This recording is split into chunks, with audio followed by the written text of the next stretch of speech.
The sum product formula. It's one of the exotic ones. Essentially what it does is it multiplies matrices together and then adds them up, which sounds pretty complex, but as we'll see some pretty simple examples first, and then we'll see a more complex example to show a use case for it. So let's understand how the sum product works with this very simple example of arrays. So I have, this is my first array, and it's a 3 by 2 array, and this is another 3 by 2 array of 3 rows and 2 columns, and I can simply multiply them together with the sum product. So we'll say equals sum product, and we'll choose first array, and then I'll comma, and I'll choose my second array, and then I'll hit enter, and it gives me a value of 162. Now, how do we actually check if that's right and understand what's happening? Well, what happens is this. It says, do the first one of this array, multiply it by the first one of this array. Then do the second one of this one, multiply it by the second one of this one. And then just to speed things up a little bit here, I'll copy these down. But if I double click, it's the third and the third. If I double click here, it's the fourth and the fourth. And then again, I'll copy, and it's that one there, multiplied by that one there, and that one there, multiplied by that one there. And then finally what it does is just as a sum of all of those added together to give me the 162. So it's multiplying all of the individual elements of this array against the individual elements in this array. They're matching partner, if you like. So knowing that, let's go ahead and actually use it in an example. And this is perhaps the simplest example. Been out shopping, I've bought these 4 things, and I've bought various quantities of them, and I want to get my grand total, which is just going to be the quantity times the cost, and then add it up. And obviously I could do that with just a quick helper column and a sum, but the sum product allows me to do it in one go, just with a single formula. So sum product, this is my first array, and this is my second array, and it just multiplies these individually and then adds them together. And just to double check, we'll just quickly do it manually as well for this first example. So $20, 45, etc. And then if I now pull those up with just a standard sum, you'll see it gives me the 226 as well. So the sum product does that in a single calculation, so it's nice and efficient. Okay, so let's say if you wanted to work out what the total would be once you've applied this discount to all of these items, then you might do it like this. We might say it's this multiplied by that, and we'll lock it to make sure that we get, so there's my $1, and let's just drag that down, and that gives me, these are all the discounts. Then we'll do that less the discount, so $9, drag that down, and then we'll do my sum here, and my total price, my total cost to me is going to be $135 after the discounts. Now what we can do with the sum product is do that all in one go. So we'll do in fact we could do this helper column, we could have made this quicker. Let's quickly see that first by saying we'll do this multiplied by 1 minus the discounts, and that just saves us having the 2 steps. It just applies, it just says tell me what 90% of the total is, so that will just get us there in 1 step quicker. But if we wanted to do that with the sum product, we can, and that again just does it in a single formula. So we'll say sum product, and we'll just do our array again, and then we'll multiply our array by the 1 minus the C2.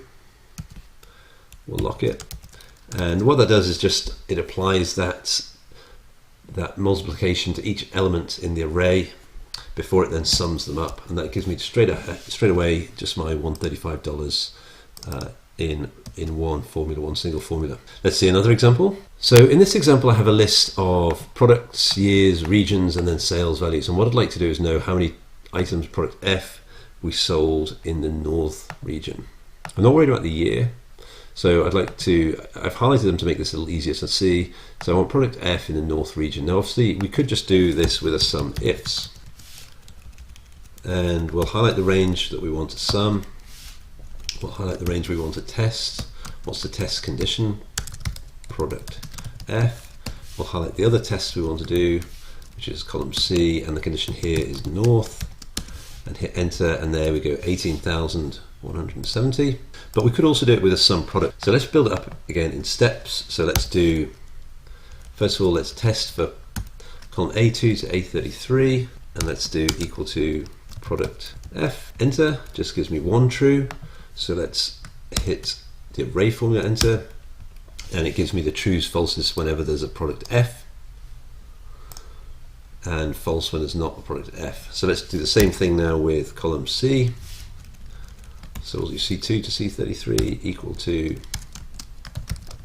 north, and we'll hit array, shift enter to do the array formula, and again we get the true falses. Then we'll multiply these two together, and you can see we get the ones and the zeros. So we get ones only on these highlighted rows where they're both true, so it's product F and north, it'll give me a 1, otherwise it's going to give me a 0. And then finally we'll multiply that by the sales amounts and drag that down, and then finally we can just sum that column there we've just created, and we get the 18,000. And what we've done is a manual sum product essentially there. So let's see that now with the sum product. So we'll do sum product, and we'll grab our first column here, and we'll say when that's equal to product F, and we'll grab our second column, our second array, and we'll say C2 to C33 is equal to north, and then finally we'll grab the third array that we're going to multiply, D2 to D33, close parentheses, hit enter, and there's my 18,000 by the sum product method. So again, it's sort of whatever you're used to and what you prefer working with. The sum product used to be the only way to do this sort of calculation. So before the sum ifs and sum if formulas, people were doing a lot more sum product formulas, but it's still good to know about how it works, because and understanding this kind of logic, because that will then explain, that will allow you to use this constructions, this type of work in your formulas. So let's see another example of the sum product where it does solve a specific case for us, and that's to look at some averages. So I have a little table here, some properties that belong in a portfolio, say for a real estate firm, for example, and it just tells me how many they have of each type, how many bedrooms there are, the square footage, and the rent per month. And we'd like to just calculate some sort of averages of the rent. So the most basic of all is just to say what's the mean. So what's the average rent in my portfolio? $2,027. But that doesn't really tell us the whole story, because I have a lot more of the family homes and the townhouses, which are higher rents than these apartments, which I don't have very many of. So really we should be calculating a weighted average based on the portfolio holdings, so how many we have. So what we need to do is multiply the rent per month by the number of items in the portfolio, and then divide the total by the total number of items, the total number of properties in the portfolio. And the nice way we can do that very quickly is with the sum product. So this is where it really comes into its own. I can start saying sum product. We'll multiply this array by this array. That's going to give me a huge answer, obviously, and then we need to divide that by the sum of all the items. So what's the total number of properties in my portfolio? And that now tells me that really your weighted average is actually $2,600, so just almost $2,600, and that's a more accurate representation of what this portfolio average rental is. So now we might want to do an average of and a weighted average for each type of property I have. So I have apartments, I have townhouses, and I have single family homes, and maybe I'd like to segment that data. And obviously this first one is pretty easy. We'll do a quick average if. So we'll say average if, and the criteria is this here, and what I want the value here, the test, is going to be when it's equal to apartment, and then the average range, the values I'm going to average across, the ones I'm going to calculate the mean for, are these ones over here. And what it will do is just work out a mean for just the apartments. So it's 850, 1200, 1500, and 1100. It'll just take those values only for this calculation, and it gives me 1162. Let me lock these ranges with F4 quickly, and so I can drag that down, and then it calculates now what the average is for each of these types of property. Now what I can do is again extend this weighted average idea and do a conditional weighted average here, and say, similar to this one, is do a weighted average within each of these property types. So let's take a look at that, and again we're going to use the sum product formula here, and much like we did up here with the weighted average, I'm going to be multiplying this column with this column, except this time I also want to have a third column that multiplies this one wherever it's equal to apartment. So let's do this in steps again.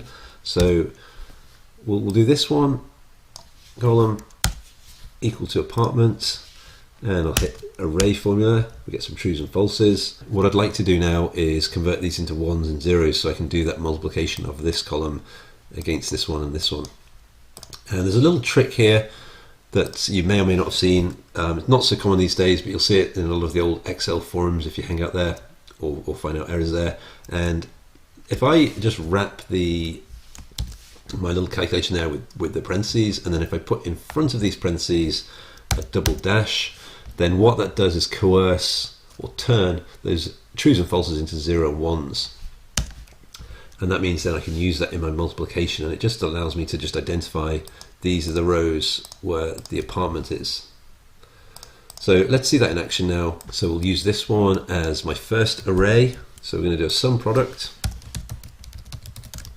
And my first array is that one, which is all those ones and zeros. My second array is the number, and then my third array is the rent. And the sum product will then sum all of that up for me. So let me just delete that now.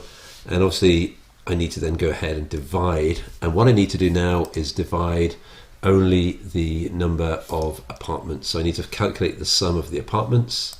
And we do that with our old friend, the sum if.